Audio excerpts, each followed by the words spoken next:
सभी के लिए सादर जय जिनेंद्र। हम सभी भारतीय दर्शन का अभ्यास कर रहे हैं और इसका आधारभूत ग्रंथ है षट दर्शन समुच्चय।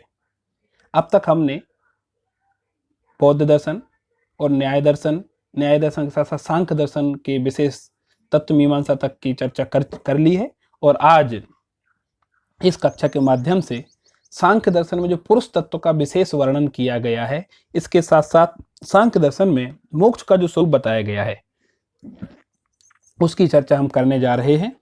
आप सबके पास अगर ग्रंथ है तो आप पेज नंबर 150 निकाल लें।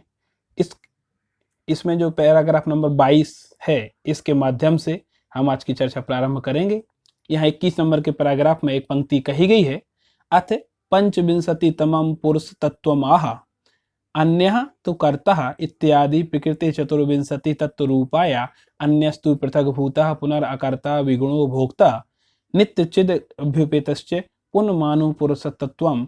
इस प्रकार से यहाँ बात कही गई है। तो यहाँ पर एक शंका उठाई गई है कि अभी आपने जो 25 तत्वों की बात कही उसमें एक कहा है विशेष रूप से कि पुरुष तत्व जो है वो आत्मा प्रकृति आदि 24 तत्वों से भिन्न है, अकर्ता है, निर्गुण है, निर्गुण होकर के भी भोक्ता भी है और नित्य चैतन्यशाली है। तो यहाँ ये बात आती है कि जब पुरुष तत्व अकर्ता है, निर्गुण है, परंतु भोक्ता है और नित्य चैतन्यशाली है और प्रकृति पुरुष का संबंध जो है वह अनादि है, इसलिए यह सृष्टि है और जब तक इनका वियोग ना हो, यानी प्रकृति पुरुष का संयोग सृष्टि है और प्रकृति पुरुष का वियोग मुक्ति है, तो इनका मोक्ष कैसे होगा? क्योंकि यहाँ एक बात कही गई है, आत्मा भोगता है, भोगने वाला है, वह अनुभव करता है किंतु विषयों को साक्षात नहीं भोगता।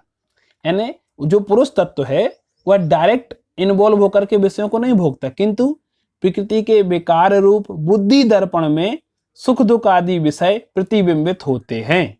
यह बुद्धि दर्पण दो तरफा है, दोनों तरफ से पारदर्शी है, ऐसा कांच है जो ट्रांसपेरेंट है, इसमें दोनों ओर प्रतिबिंब झलकता है। अतः बुद्धि दर्पण में सुख दुख आदि की छाया अत्यंत निर्मल पुरुष में पड़ती है और पुरुष के स्वच्छ स्वरूप में बुद्धि प्रतिबिंबित सुख दुख आदि की छाया पड़ने से पुरुष का भोग होता है। अब देखिए यहाँ एक विशेष बात कही गई है, उदाहरण दिया गया है स्फटिक मणि का। एक उदाहरण यहाँ दिया है, यहाँ कहा है जैसे जपा कुसुम आदि रंगीली वस्तु, यानी किसी भी प्रकार का रंग कलर पे फुल पेपर अगर हम ले लें तो कलरफुल पेपर या कलरफुल फूल हमारे सामने हो तो वस्तु के सन्निधान से कलरफुल पेपर या फूलों के संयोग से स्वच्छ स्फटिक मणि जिस कलर का पेपर हमने लिया है उस कलर की दिखाई देने लगती है।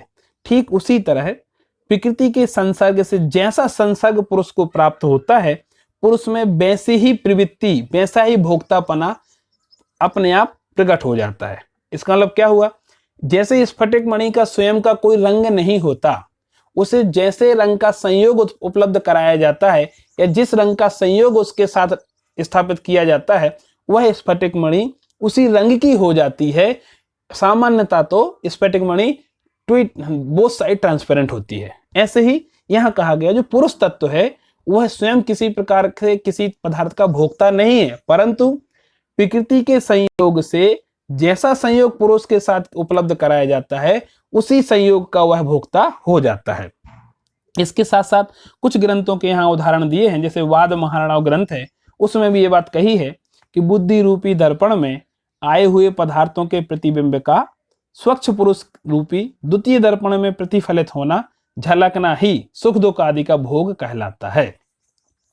ऐसे ही बहुत सारे यहाँ पर उदाहरण दिए हैं। एक उदाहरण और आसुरी आचार्य ने कहा है, वो यहाँ पढ़ने लायक है, मैं आपको उसकी मूल टीका भी पढ़ देता हूँ, मूल श्लोक भी पढ़ता हूँ। विवेक्ते दृक् परिवृणतौ बुद्धौ भोगोस कथ्यते प्रतिबिंबो दया स्वच्छे यथा चंद्रममो अभसी। देखिए पेज नंबर 151 पर ये लिखा हुआ है। इसके साथ साथ एक बिंदुवासी का उदाहरण भी है कि पुरुषो अविकृतात्मैव स्वनिर्भास सचेतनम मनः करोति सन्निध्यादुपाधि स्फटिकम यथा। स्फटिक का उदाहरण देकर के बताया गया है। यहाँ लिखा है कि जिस प्रकार स्वच्छ जल में चंद्रमा के प्रतिबिंब का उदय होता है, उसी तरह बुद्धि से भिन्न चैतन्य का बुद्धि में प्रतिबिंब पड़ना भी भोग है। जैसे मान लीजिए हमने एक घर के आंगन में किसी बर्तन में पानी भर दिया और पानी अगर स्वच्छ है, चांदनी रात है, तो उस जल में चंद्रमा का प्रतिबिंब पड़ने से साक्षात चंद्रमा हमें सामने दिखाई देने लगता है।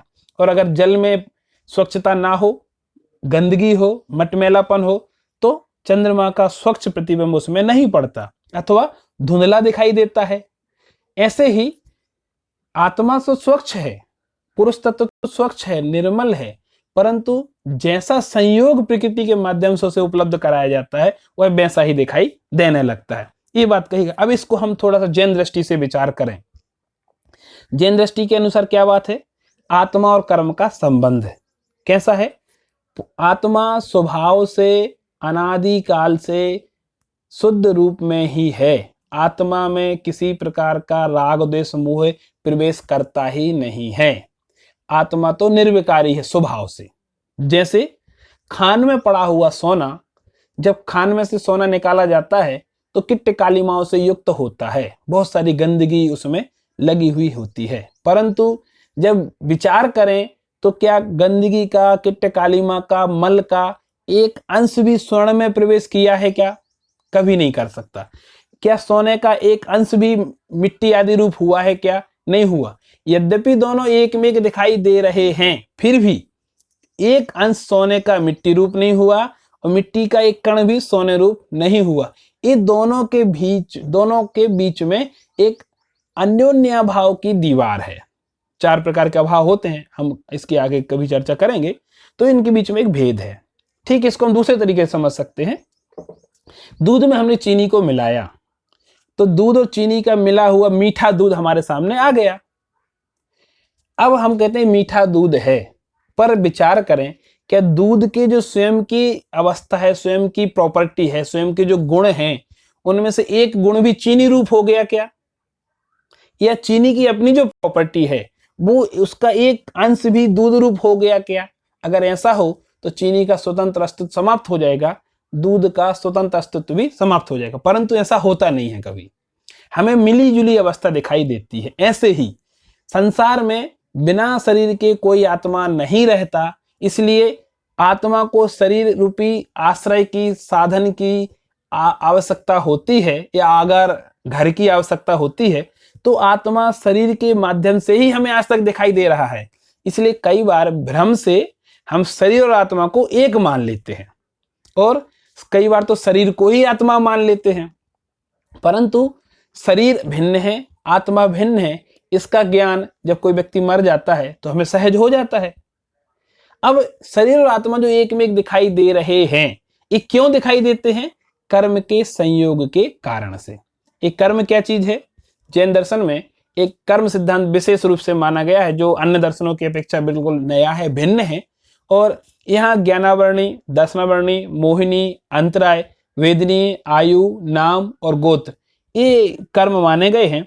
और इन कर्मों के माध्यम से, इन कर्मों के बंध के कारण से ही आत्मा संसार में 4 गति और 84 लाख योनियों में जन्म मरण कर रहा होता है। और जब यह जीव कर्मों को जान करके उनकी निर्जरा कर देता है, नए कर्मों का बंध संवर के माध्यम से रोक देता है, और पूर्वबद्ध कर्मों की तप आदि के द्वारा, संयम के पालन के द्वारा निर्जरा कर देता है, और वह आत्मा कर्म रहित हो जाता है। ठीक वैसे ही जैसे एक गिलास में गंदा पानी हमने लिया, पानी में मिट्टी मिली हुई है, अब उसमें हमने कतक फल यानी फिटकरी को डाल दिया और उस पानी को स्थिर छोड़ दिया। कुछ समय के उपरांत उसमें जो गंदगी है, जो मिट्टी है, वो नीचे नीचे बैठ जाएगी और शुद्ध साफ पानी ऊपर आ जाएगा। उस साफ पानी को हम किसी दूसरे बर्तन में छान लें और गंदगी को अलग कर दें तो वह पानी शुद्ध हो जाता है। उसी प्रकार कर्म से युक्त आत्मा संसार में है।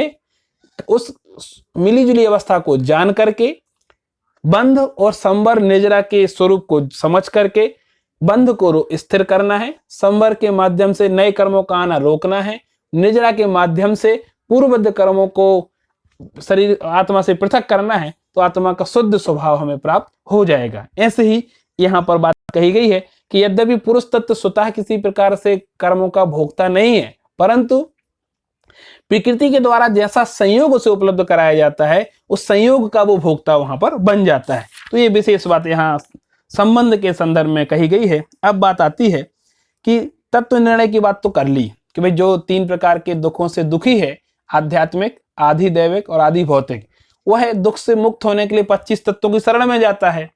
अभी अभी हमने 25 तत्वों का स्वरूप तो समझ लिया।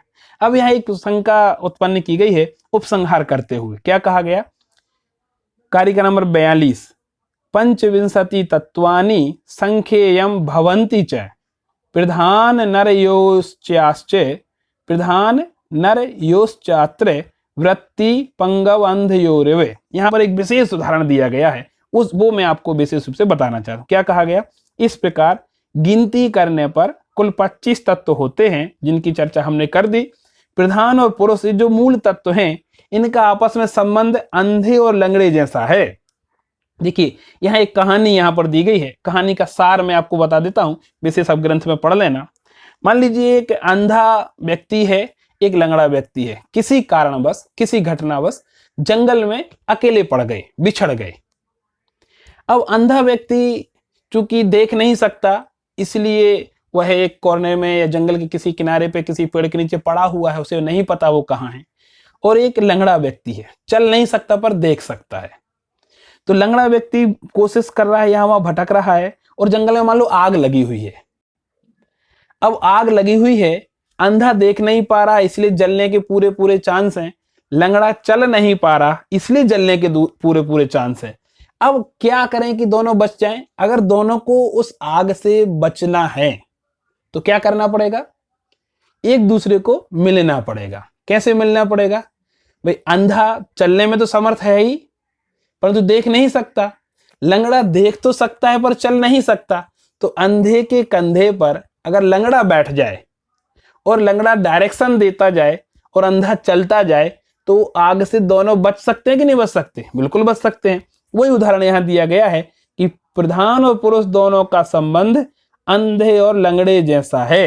अब वो क्या चीज है, कैसे है, वो चीज यहां थोड़ा सा मैं क्लियर कर देता हूं कि लंगड़ा कौन है और अंधा कौन है।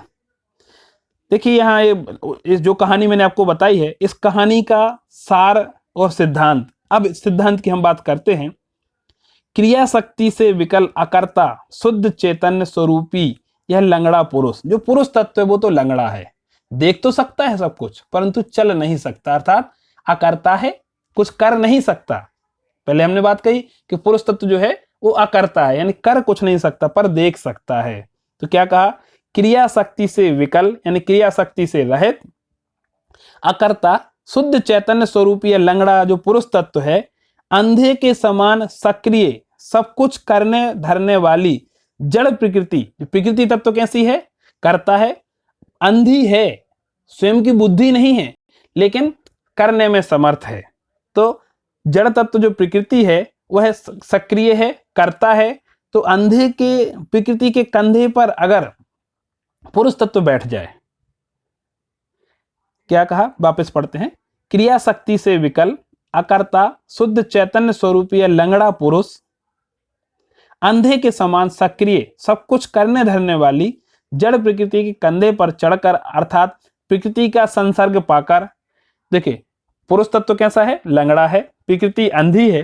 तो अंधे के कंधे पर अगर लंगड़ा बैठ जाए तो किसका संसर्ग मिला? प्रकृति का संसर्ग पाकर बुद्धि के द्वारा, यानी पुरुष के अंदर जो बुद्धि है उसके द्वारा अध्यवसित शब्द आदि विषयों को जो अपने स्वच्छ स्वरूप में प्रतिबिंबित हो रहे हैं उनका अनुभव करके खुश हो जा रहा है। भाई अंधे के कंधे पर लंगड़ा बैठ जाएगा तो लंगड़ा चलता जाएगा, अंधा चलेगा, लंगड़ा डायरेक्शन देगा, तो दोनों उस आग से बच सकते हैं। ऐसे ही संसार से मुक्ति कैसे होगी?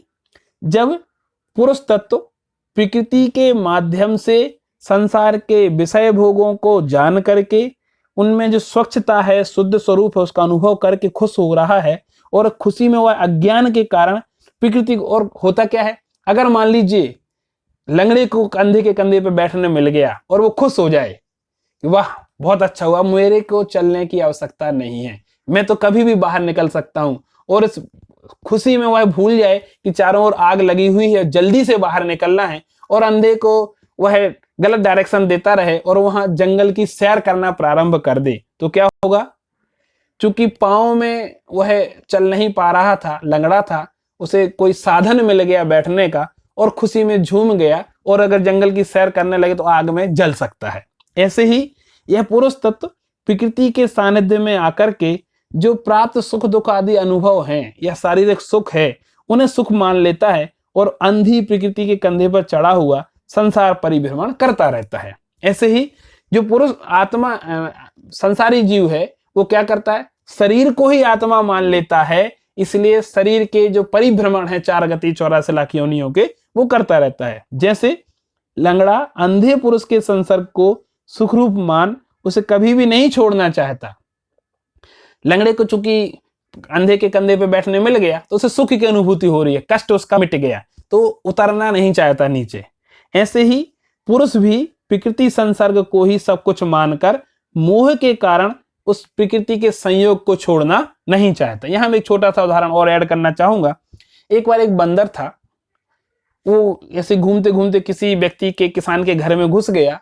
किसान के घर में पहले के जमाने में पानी को ठंडा करने के लिए सुराही हुआ करती थी, जिसका मुंह बहुत छोटा होता है, पेट बड़ा होता है, और जब ठंड के गर्मी के दिन ना हो, ठंड के दिन हो अगर, तो सुराही में पानी की जगह कोई अनाज भी रख देते हैं प्रिजर्व करने के लिए, संरक्षित करने के लिए। तो चने उसमें भर दिए उसने कि कभी काम आएंगे। बंदर अचानक से उसके घर में घुसा और सुराही के पास पहुंच गया। चने की खुशबू आई, उसने चने को निकालने के लिए अपना हाथ सुराही के अंदर डाल दिया। चूंकि बंदर का हाथ छोटा होता है तो सुराही के अंदर तो चला गया, परंतु जैसे ही बंदर ने चने से मुट्ठी में चने भरे तो मुट्ठी चौड़ी हो गई, बड़ी हो गई। अब सुराही से बाहर उसका हाथ नहीं आ रहा। बंदर परेशान, सुराही ने मुझे पकड़ लिया। ऐसा सोच के बंदर बैठा है, दुखी है और बहुत व्याकुल हो रहा है। अब जरा विचार करो, सुराही ने बंदर को पकड़ा है या बंदर ने सुराही को पकड़ा है? पकड़ा किसने किसको है? अगर बंदर चने का मोह लोभ छोड़ दे तो उसका हाथ जैसे अंदर गया था वैसे ही बाहर आएगा कि नहीं आएगा? आ जाएगा। परंतु बंदर चने का मोह या लोभ तो छोड़ना नहीं चाहता और आरोप क्या किया जा रहा है कि सुराही ने मुझे पकड़ लिया। ऐसे ही संसारी प्राणी मोह राग के कारण, कसाय के कारण, पाप के कारण, राग भाव के कारण संसार शरीर और भोगों को छोड़ना नहीं चाहता और कहता है संसार ने मुझे पकड़ लिया, परिवार रिश्ते नातों ने मुझे पकड़ रखा है। पकड़ा किसने किसको है? यद्यपि सही बात तो यह है कि किसी जीव ने किसी को नहीं पकड़ा, हम स्वयं मोह और राग के कारण से एक दूसरे से बंधे हुए हैं। वही बात यहाँ पर प्रकृति और पुरुष के संदर्भ में यहाँ कही है कि पुरुष तत्व जो है प्रकृति के संसर्ग में आकर के अपने स्वभाव को भूल जाता है और स्वभाव को भूल करके क्या करता है, प्रकृति के संयोग में ही सुख मान लेता है, इसलिए वह संसार में बैठा रहता है। अब बात आती है कि पुरुष की मुक्ति कैसे होगी। तो यहाँ मुक्ति की बात भी कही गई है कार्य का नंबर 43 में 43 में, प्रकृति वियोगो मोक्षः पुरुषस्य वद एतद अंतर्ज्ञानात् मान त्रियतयम चात्र प्रत्यक्षम लैंगिकम शाब्दम। प्रकृति के वियोग का नाम ही मोक्ष है। यह प्रकृति तथा पुरुष में भेद विज्ञान रूप तत्व ज्ञान से होता है। देखिए, भेद विज्ञान के बिना, तत्व ज्ञान के अभ्यास के बिना प्रकृति और पुरुष का वियोग संभव नहीं है। ऐसे ही जैन दर्शन की बात करें तो शरीर और आत्मा का भेद विज्ञान हुए बिना मोक्ष कभी संभव नहीं है। मोक्ष तो छोड़िए, मोक्ष का मार्ग भी प्रारंभ होना संभव नहीं है। इस दृष्टि से सांख्य दर्शन ने जो मोक्ष का मार्ग सुझाया है और जैन दर्शन ने जो मोक्ष का मार्ग बताया है, दोनों में बहुत अधिक साम्यता है। दोनों ही बंध और मोक्ष की चर्चा ठीक उसी आध्यात्मिक दृष्टि से करते हैं जैसे जैन दर्शन ने की है। अब इसके साथ साथ चूंकि ज्ञान मीमांसा की चर्चा किए बिना कार्य पूरा नहीं होगा, किसी विषय का वर्णन पूरा नहीं होता है, तो यहाँ प्रमाण की चर्चा की है कि सांख्य मत में प्रत्यक्ष, अनुमान और आगम ये 3 ही प्रमाण माने गए हैं। चूंकि इनके स्वरूप में बहुत ज्यादा अंतर नहीं है, प्रत्यक्ष प्रमाण का लक्षण यहाँ कहा गया है प्रत्येक विषय के प्रति इंद्रियों के अध्यवसाय व्यापार को दृष्ट प्रत्यक्ष प्रमाण कहते हैं। इंद्रिय व्यापारम प्रत्यक्षम, इसकी बात यहाँ कही गई है। अनुमान की परिभाषा लगभग सब जगह एक सी ही है। और तीसरा है सब यानी आगम प्रमाण यानी शब्द प्रमाण। अनुमान के वही 3 भेद यहाँ भी किए गए हैं, पूर्ववत, शेषवत और सामान्यतो दृष्ट। और आप्त के वचनों को आगम कहा गया है। आप्त किसे कहा गया है? राग देश से रहित वीतराग ब्रह्म सनत कुमार आदि आप्त हैं। यहाँ ये बात विशेष रूप से कही गई है कि शाब्दम तु आप्त श्रुति वचनम आपता राग द्वेषादि रहितः ब्रह्म सनत कुमारादयः श्रुति वेदः तेषाम वचनम शाब्दम। यानी शब्द प्रमाण को विशेष रूप से कहा गया कि आप्त और वेदों के वचन आप शब्द प्रमाण है। और आप्त कौन है? राग द्वेष आदि से रहित, वीतराग जो है वही आप्त है। यहाँ कुछ नाम विशेष कह दिए, ब्रह्म सनत कुमार आदि, कुछ नाम नोमेनक्लेचर यहाँ दिया गया है कि ब्रह्म सनत कुमार आदि जो हैं वो वीतरागी हैं। इनके हिसाब से, सांख्य दर्शन के हिसाब से राग द्वेष से रहित हैं और वो ही आप्त हैं। और श्रुति अर्थात वेद वचन को भी यहाँ पर आगम के रूप में माना गया है। इस प्रकार से तीनों प्रकार के प्रमाण की बात यहाँ की गई और प्रमाण की चर्चा करने के उपरांत सांख्य दर्शन का उपसंहार यहाँ कहा गया। गाथा नंबर 44, कारिका नंबर 44 निकालें। पहली पंक्ति में इसका उपसंहार कर दिया गया, एवं सांख्य मतस्यापि समासो गदितो अधुना। यानी इस प्रकार से सांख्य मत का संक्षेप में कथन किया गया है। अब जैन मत की चर्चा यहाँ करने वाले हैं। तो हमने सांख्य दर्शन में क्या जाना? तत्व मीमांसा में 25 तत्वों की बात जानी। आचार मीमांसा में विशेष रूप से अहिंसा की बात को हमने सुना समझा। अहिंसा में भी जल गालन, पानी छानने की विशेष विधि का वर्णन यहाँ किया गया। वायु का एक जीवों की हिंसा ना हो इसलिए मुख वस्त्रिका का वर्णन यहाँ किया गया। परंतु एक बात और भी कही गई, इतनी अहिंसा की बात करके भी इतनी बात यहाँ आचार मीमांसा में और कह दी कि कैसे भी रहो, मौज मस्ती करो, कैसे भी भोग भोगो, सिर्फ सांख्य दर्शन में दीक्षा ले लो तो भी मोक्ष हो जाएगा। ये बात कहे के वहां कुछ आचारगत कमियां भी बताई हैं, परंतु उत्कृष्टता अहिंसा के संदर्भ में भी बताई है। और तत्व मीमांसा में की बात करने के बाद अंत में जो प्रमाण मीमांसा की बात की, उसमें 3 प्रकार के प्रमाण, प्रत्यक्ष, अनुमान और शब्द, इनकी चर्चा की। और इस चर्चा के उपरांत सांख्य दर्शन का यहाँ उपसंहार किया गया। तो हमने सांख्य दर्शन के तत्व मीमांसा, ज्ञान मीमांसा, आचार मीमांसा के माध्यम से इसका अध्ययन किया। विशेष चर्चा आप लोग ग्रंथ को पढ़ लें और कोई संभावना रहे या शंका रहे तो आप पूछ सकते हैं। इसके साथ ही इस चर्चा को विराम दिया जाता है। पुनः सभी को सादर जय जिनेंद्र।